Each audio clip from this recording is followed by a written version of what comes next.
Hello and welcome to the NewsX Sunday Garden Roundtable. Well, we're going to continue our series of taking a look at the elections in Uttar Pradesh, especially. That is a state that is really going to have a big impact on even the national politics. We already have Amit Shah saying that the road to 2024 is going to be via 2022. Normally, state elections don't really decide the central election, but when it's the state of Uttar Pradesh, well, then all bets are off. Now, of course, the elections have also taken a very interesting turn. We've seen a whole lot of defections from the BJP to the Samajwadi Party. We are also seeing, we all thought, in fact, this is the year when the Ayodhya judgment happened. This is the election that Mandir would be a big issue. Kamandal politics will come again. We have Yogi Adityanath saying 80 versus 20, that famous comment of his. But over the last week or so, we are seeing that the politics of Mandal have taken, have dominating the narrative. We're seeing a whole lot of OBC leaders leaving the BJP and joining Akhilesh's bandwagon, who's done a very smart alliance with smaller parties. He is very clear he didn't want to waste seats in a big party like the Congress. So he's done a smart alliance with small parties, but keeping in mind the OBC factor, regional leadership in that sense, and which is why a lot of leaders are also defecting to him. Now, the OBC vote is about 42 to 45%. Out of which, about 7%, I think, is the Yadav vote. So, which really leaves the non-Yadav OBC vote for contention. And Akhilesh does seem to have stolen a march over the BJP on this. But I'm going to let the experts come in and talk and tell us more on this. We have Sanjay Kumar, Professor CSDS and a psychologist. We have Badri Narayanji. He's written a book, Republic of Hindutva, and also a political scientist and analyst. Ashutosh, she's the founding editor of satyahindi.com and someone who's keeping a very close eye on what is happening in the Hindi heartland. And Aditi Phadnis, she is the political editor at Business Standard and someone who's been watching Mandal Kamandal politics for a long time also. But Sanjay, I'll begin with you. What is the situation on ground? Politics, do you find the narrative of the politics really, has that kind of shifted in favor of the Samajwadi Party? Certainly to a great extent. I used to say that BJP is ahead of Samajwadi Party till couple of days ago. But with the political event unfolded in UP during last couple of days, I think now it is a very close fight. I still don't want to say that Samajwadi Party is ahead of BJP. I still believe that BJP may be slightly ahead of Samajwadi Party, very slender margin. But yes, the narrative is shifting in favor of Samajwadi Party, and it has shifted in Samajwadi Party because of the caste to which these defectors belong. If these defectors were from the upper caste, say Brahmins or Rajputs or some other upper caste, the narrative would not have shifted the way it is shifting in favor of Samajwadi Party. The very fact that these defectors belong to the lower OBC caste, and this is the caste combination on which Samajwadi Party is banking very heavily. Samajwadi Party is trying to build a narrative around marginalization of lower caste when BJP has been in power. So that these defection and the caste background of these defectors are helping Samajwadi Party in building that narrative. So yes, it is a very close contest now in UP. But how do you make out? Because पहले था कि Modi will be the face of Mandal and Yogi will be Kamandal. इनका ये अच्छा सा balance था. In fact, मुझे याद है when Priyanka Gandhi ने कहा था कि मोदी को कि आप नीच राजनीति कर रहे हैं, when he had attacked her father, he's made it into a caste issue क्योंकि मैं OBC हूँ, आप मुझे नीच कह रही हैं इस तरह से. रीशफल में भी किया था, कैबिनेट में 28 ओबीसी मंत्री बनाए थे, बट समाउ वो नहीं हुआ. ओबीसी जो कैंडिडेट्स हैं राजभर कह रहे हैं कि गले में माला लेकिन बिछड़ों पर ताला. मतलब हमको सिर्फ कैबिनेट चुनावी नेता नहीं चाहिए, हमको एक्चुअली रियल पावर चाहिए. देखिए ये जो what's happening in UP, giving it a Mandal Kamandal versus, I think it's not fully true. Still UP election is going to be decided by other issues. And the meta-narrative still is the images of the leaders. And Modi still matters a lot in UP politics in terms of image. And Hindutva and Mandal would be supplementary narrative somewhere, say maybe located at second level or third level, or based on the requirement of the campaign. But Modi को Hindutva icon देखते हैं या backward caste leader देखते हैं?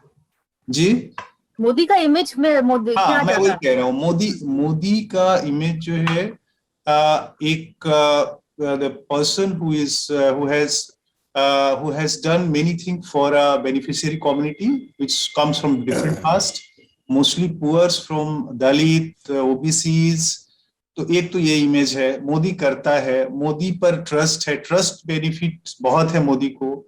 वो OBC के रूप में भी है, वो प्राइम मिनिस्टर के भी रूप में भी है, दोनों रूप में है। थोड़ा डेंट होते हैं बीच बीच में, जैसे कोरोना का जो समय आया तो उससे थोड़ा डेंट हुआ, इन्फ्लेशन वगैरह का जो है वो भी डेंट होता है। लेकिन इन्फ्लेशन के साथ साथ इतना एक तरह से जो free ration, direct transfer in the banks, आप गाँव में घूम के देखिए, आप पूछ के देखिए लोगों से, तो सब लोग ये आपको इसकी तारीफ करते हुए दिखेंगे, छत, फ्री राशन और ये इन्फ्लेशन के मार को धीमा कर देता है, इन्फ्लेशन के मार को थोड़ा वो कर देता है।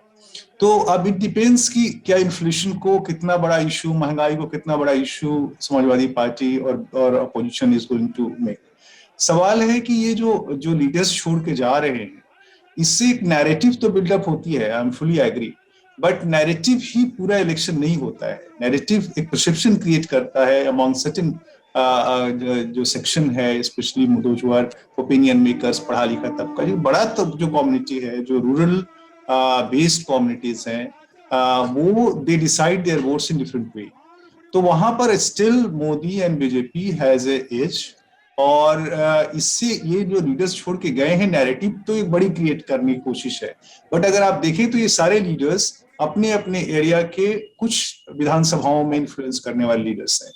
स्वामी प्रसाद मौर्य को छोड़ दीजिए तो उनका थोड़ा गोरखपुर में भी है, थोड़ा देवरिया के आसपास जो मौर्य बेल्ट है वहां पे भी है, बट दारा सिंह चौहान और भी सारे लीडर्स को देखिए, ये सभी अपने अपने विधानसभा क्षेत्र या आसपास के को इन्फ्लुएंस करने वाले अपनी अपनी कम्युनिटी के लीडर हैं, अपनी कास्ट के लीडर भी हैं, ये बात सही है। और नॉन यादव ओबीसी का जो नैरेटिव है बीजेपी का, उसको वो कमजोर करते हैं, ये भी बात सही है। बट मेरा कहना है अभी भी एक बेनिफिशियरी कम्युनिटी इस स्टेट ने क्रिएट की है, which is beyond caste, beyond community, और एक क्लास की पॉलिटिक्स भी चल रही है, जिसको प्रायः हमारे एनालिस्ट जाति और धर्म के उसमें रख के छोड़ देते हैं और वो आगे देख नहीं पाते। ये मुझे इकोनॉमिकली बैकवर्ड को भी काउंट करना चाहिए आशुतोष। पर मैंने आपसे आई हर्ड यू से many times that the leaders जो छोड़े हैं वो अपनी बिकॉज कम्युनिटी छोड़ी है तो लीडर्स उनके पीछे गए हैं, तो वोट शिफ्ट अपने आप ही हो रहा था अखिलेश के पास।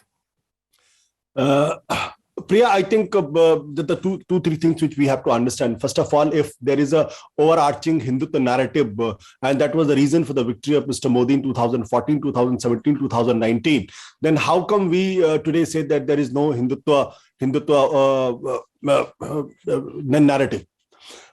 Secondly, I think it was said that it is Mr. Amit Shah who has done the social engineering and galvanized all the backward caste against the Yadavas and the Jatavs, and RSS had been successful in penetrating in these castes, and that's how the Hindutva has worked in the last 7 years.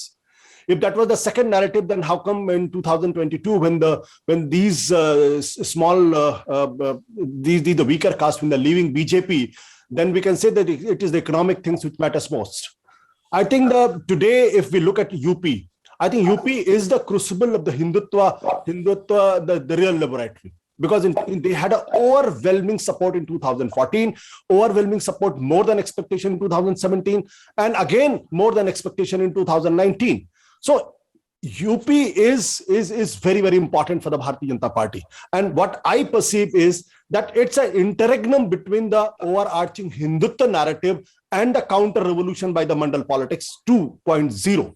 And that's how we have to think. Let's not forget that this is the same Swami Prasad Maurya. In 2017, a Samajwadi Party tried his level best to get Swami Prasad Maurya to align with the Samajwadi Party, but he preferred to go to the BJP. If after 5 years, if he finds that the Samajwadi Party is more attractive than the BJP, there has to be some reason. And these are the politicians with the localized impact in their own caste and subcaste. That means what? That either these caste and the subcaste are moving away from the BJP, and that forces these leaders to shift their alliances from the BJP towards Samajwadi Party. These are very, very smart politicians because they are very localized influence, and that's why they are always in touch with their caste and the community. And if we ignore that, I'm not saying that the inflation, the price rise, unemployment is not an issue. It is an issue. There's no doubt about it. The misgovernance of Mr. Yogi is a big issue in UP. And again, I keep saying this. Mr. Modi is popular, but Mr. Modi is popular at the national level. When he's an issue, then he wins through. But if Yogi is the bet for the UP chief ministership, then I have my doubts. And I keep saying again that it's an interregnum between the overarching Hindutva movement and between the counter-revolution by Mandal 2.0. Aditi, Yogi Adityanath is now fighting from Ayodhya. So BJP is trying to, get the narrative back to the Hindutva also and the Mandir. Well, I think it's quite a waste of time for Yogi Adityanath to fight from Ayodhya because, I mean, you would have thought that he would have been fielded from a place which would have been more difficult to win. I don't think there's any problem in his winning or anyone from the BJP winning from Ayodhya. That's number one. But on the larger picture of what is happening in UP, I think in 2017, in the last election, a lot was spoken about the so-called silent voter. The person who decides as he walks to the polling booth who he's going to vote for, who is not. BJP has a group of committed voters. The non-OBC voters like Lodh, Kurmi, I don't think are going anywhere. They will continue to be with the BJP. But there are other smaller OBC castes which voted for the BJP overwhelmingly last time and are now wondering whether to vote for the party or not. That's number one. So the silent voter, the one who is not committed to either Samajwadi Party or BJP, will have to be given time to decide.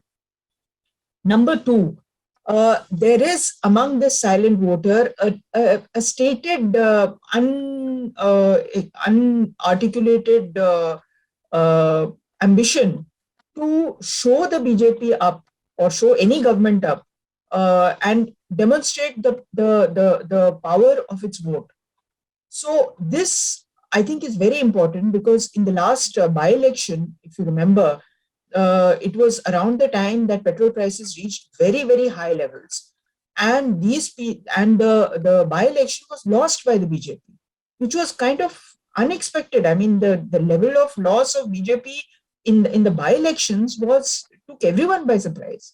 And I think that was a time when these voters felt कि एक बार इनको पछाड़ दो, एक बार बता दो इनको कि कौन कितने पानी में है. Thirdly, I think the impact of COVID, we demonetization, people were still ready to give Prime Minister Narendra Modi a chance कि उनके घर में कोई नहीं है, उन्होंने हमारे लिए ये सब किया है, तो आगे ऊपर कोई है जो हमारी दिक्कतों को देख रहा है. But COVID is a totally different ballgame altogether. People were running around for oxygen. I mean, the former Defense Secretary of India and the former Secretary General of the Rajya Sabha could not get a hospital bed. He could not get an oxygen cylinder. And this was across the board from people who were powerful and mighty to people who had nothing and who were entirely dependent on the government for sustenance. This means that in the lowest levels of the voting population, there is as much resentment about that, and it has not been forgotten. The COVID period and the darkness of that era, of those days, is very much alive in people's mind. So I think the BJP's this election, rather than being between Mandal and Kamandal, is between two BJPs. One BJP, which is led by Yogi Adityanath and is and let's not forget that Yogi Adityanath may be now BJP, but he was not always BJP. And he is relatively, in that sense, a new entrant into the Sangh. So that BJP versus those who are, organizationally, the old guys, the people who have worked to create BJP and make it what it is. Professor Sanjay Kumar, just to go back to the Mandal Kamandal issues, is this also the beginning of the, the end of the casteless Hindu? Pehle kehte the Hindu will vote 80-20 wala vote hoga. But now it seems that caste affiliations will also play a big role. No, Priya, certainly in this election, I think if Samajwadi Party has to do well, they have to cement their caste equation. They have to keep telling the voters that OBCs and the lower caste have faced a rough weather when BJP has been in power.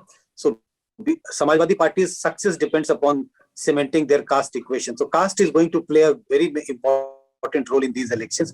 There has to be a echo, there has to be a loud noise around marginalization of OBCs, marginalization of lower caste when BJP has been in power. So I think Aditi ji was mentioning about COVID and economic issues. In my opinion, COVID and economic issues, yes, Samajwadi Party did try earlier to make these issues as an electoral issue.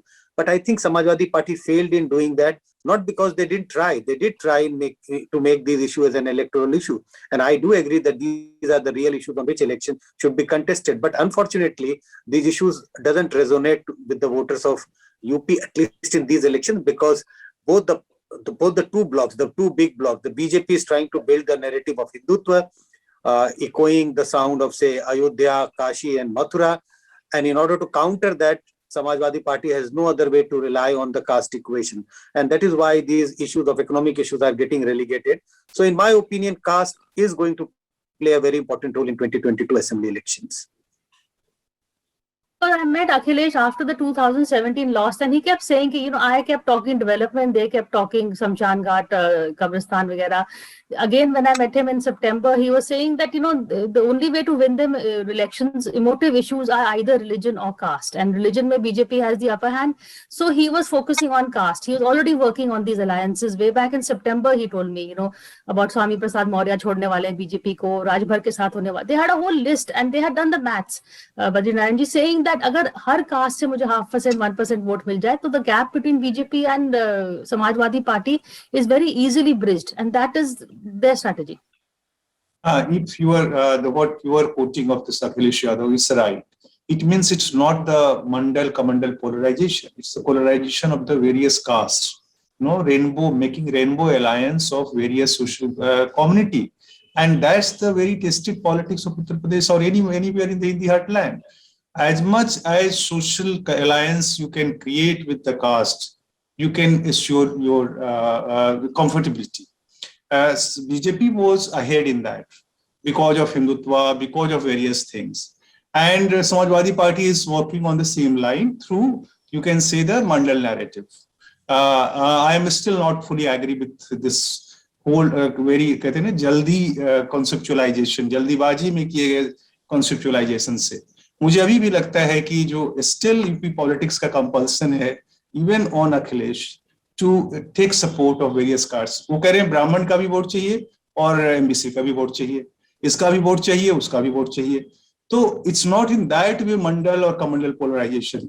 कमंडल polarisation भी एक तरह से soft polarisation होगा इस election में, not very violent polarisation और very vibrant, कहते हैं ना, बहुत स्ट्रॉन्ग पोलराइजेशन नहीं होगा.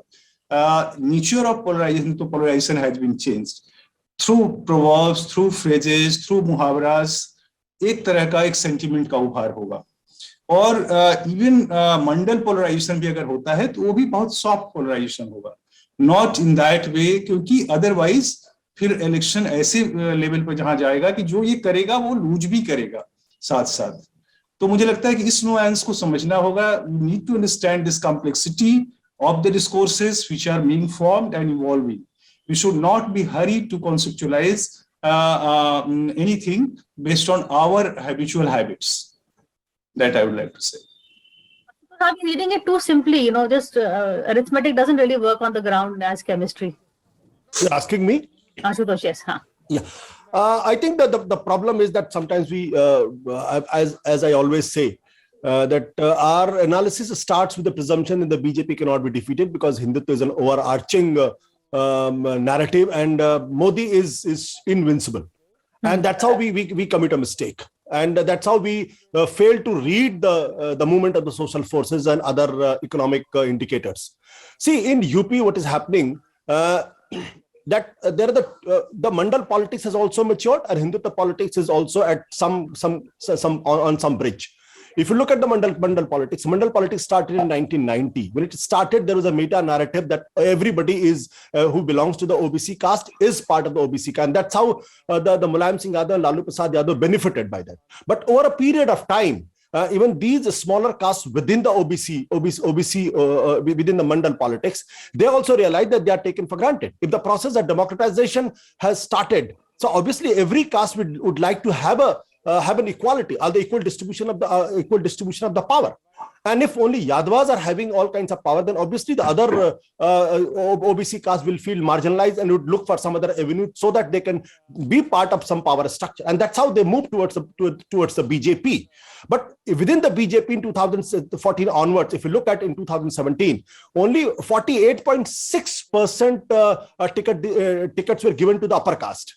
And the number of OBCs, they declined from 27% in 2012 to 25% in 2017. The number of MLAs from the upper caste were 48.2%. Their population is only 20%. So OBC are not blind; they can see it. So being an aspirational and also looking at that just only tokenism is happening on behalf of the BJP.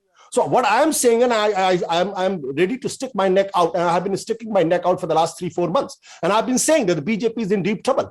And the many political pundits, they refuse to believe me. They said I'm just fapping because Ashutosh is critical of the Modi and the BJP politics. But today, when I'm talking to you, I feel that what I was saying was based on facts on the ground. So 3 factors very, very important. 1, Hindutva is important, but if Hindutva is not getting democratized and giving benefits to the giving share into the power structure to the OBC communities, they will certainly move. Secondly, economic indicators is very important. I do not agree with Sanjay ji on that point. Unemployment and price rise is very, very important. So it's not one issue which derives everything.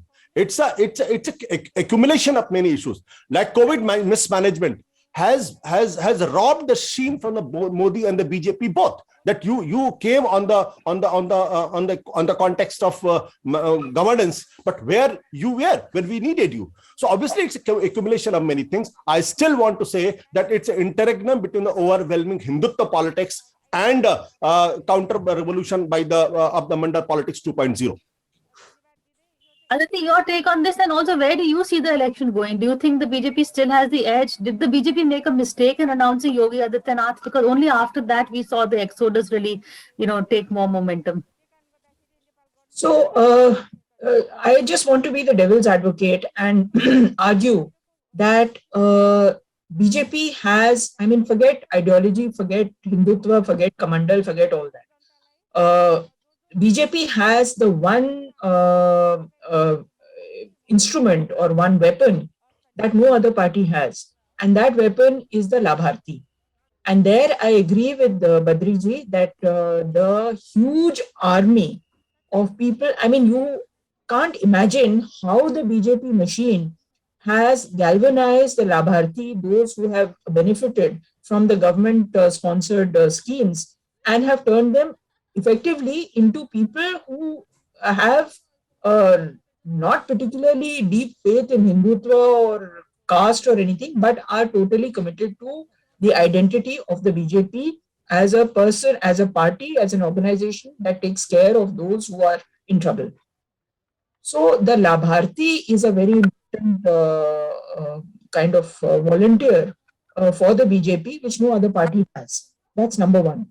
Number two, I think there is no doubt. You asked where the election is going. There is no doubt that in hindsight, maybe it would have been better. It was not just projection of Yogi Adityanath as a BJP chief minister in the future. It was also Yogi Adityanath as a national leader. Remember the BJP national executive where he was made to open the proceedings. He was given the resolution. Yeah, exactly. And those are things which normally the BJP party president does. So there he was given a kind of a center stage role, which possibly may have been resented by others.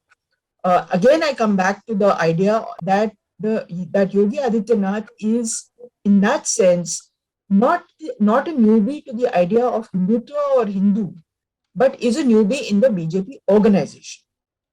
And we have heard Keshav Prasad Maurya, we've heard other people in the BJP who have expressed resentment and irritation at this in the past.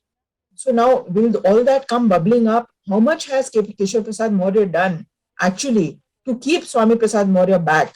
And would he not feel resentful that another competitor in the party for the same caste base is now, dictating terms to the party on who should get tickets and how many of his people and so on and so forth?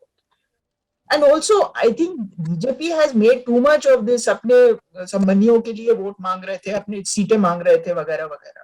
Because after all, I mean, let's face it, Sanghamitra was given his daughter was given a ticket even while he was a minister in the UP government. So to make much of nepotism now is, I think, doing it a bit too wrong. They're trying to divert the narrative from the fact that he's upset about the caste issue and the nepotism. Priya, just for 10 seconds. Quick, I'm saying this, ये जो लाभार्थी की बात की जा रही है ना, मुझे लगता है कि no disrespect to anybody, neither to Narayan Badriji nor to Aditi. I think it's a more of a feudal concept. I think India has moved away. There is an aspirational class. An aspirational class, the mistake which made by Mulayam Singh Yadav and Lalu Prasad Yadav, कि भाई हमने तो इनको अब आवाज दे दी है. आवाज देने के बाद आपको उनकी जो रोजमर्रा की जिंदगी उसको भी आपको एड्रेस करना पड़ेगा. अगर आप एड्रेस नहीं करोगे तो लालू प्रसाद यादव को भी इन्होंने जंगल में भेज दिया और मुलायम सिंह यादव को भी दिक्कत पैदा हो गई थी. मेरा कहना यह है कि आप अनाज दे रहे हैं, आपका एहसान नहीं कर रहे हैं. ये जो बात कही जाती है ना, हमने अनाज दे रहे हैं, एहसान नहीं कर रहे हैं. रोज जो भी कम्युनिटी है आज की तारीख में, वो थोड़ी सी उसके अंदर स्वाभिमान भी है और वो चाहेगी कि उसके घर में उसको रोजगार मिले और उसको रेगुलर किसी के पास हाथ ना फैलाना पड़े. तो अगर आपने छत दे दिया तो आपने एहसान नहीं किया. आपने अगर उज्ज्वला स्कीम दे दी तो आपने एहसान नहीं किया. वो नैरेटिव हमको समझना पड़ेगा कि हिंदुस्तान बहुत आगे निकल रहा बड़ी तेजी के साथ. और जो मैंने कहा, हाँ, मैं ये कहना चाह रहा था कि देखिए, this is one of the paradigm to see the election. No, एक बस एक रिक्वेस्ट है, इस पर भी थोड़ा सोच लीजिए. और दूसरी बात, द मेकिंग ऑफ बेनिफिशियरीज. दूसरा इसमें कहना है कि आशुतोष इज राइट की एस्पिरेशनल क्लास. तो ये जो to understand how this beneficiary consciousness work, मैं एक टर्म यूज कर रहा हूं and I have written somewhere also कि बेनिफिशियरी कॉन्शियसनेस पैदा किया है और वो बेनिफिशियरी कॉन्शियसनेस को बीजेपी फॉलो करती है लगातार. यानी योगी आदित्यनाथ ने कहा दिवाली के दिन प्रधानमंत्री आवास योजना जिनको मिला है उनके घरों में जाइए, अपने कार्डर्स को मिठाई बांटिए, उनके साथ रहिए. और बीजेपी कार्डर्स गए हैं तो they have huge list of this beneficiaries and they are following them and transforming that mere body to a consciousness, and that's a big shift which our friends are not able to understand. तो मेरा बस यही request है कि इसकी जो complexity को जब आप वहां जाएंगे, काइंडली आप थोड़ा सा आकर के इन लोगों के साथ बैठ के देखिए. आप तो करते हैं फील्ड वर्क, मैं जानता हूं, बट ये है कि थोड़ा सा अपने को एक जो कहते हैं ना, जो conventional way of looking UP society को थोड़ा सा चेंज करना पड़ेगा. इस बार हम भी वैसे ही देखते थे जैसे आप देखते हैं और लगातार देखते रहेंगे, लेकिन इस बार हमें नई फिनोमेना भी दिखाई पड़ रही है. That's why I'm requesting you to see in that direction also. It's just it's a one way to see the election. There are many ways. It's a many layered election. I take all your points, and it's not a simple headline will not do, unfortunately, which makes it more tough for us, but a very interesting election on the ground. Thank you all for sharing the points of view and having this conversation. Thank you. Thank you.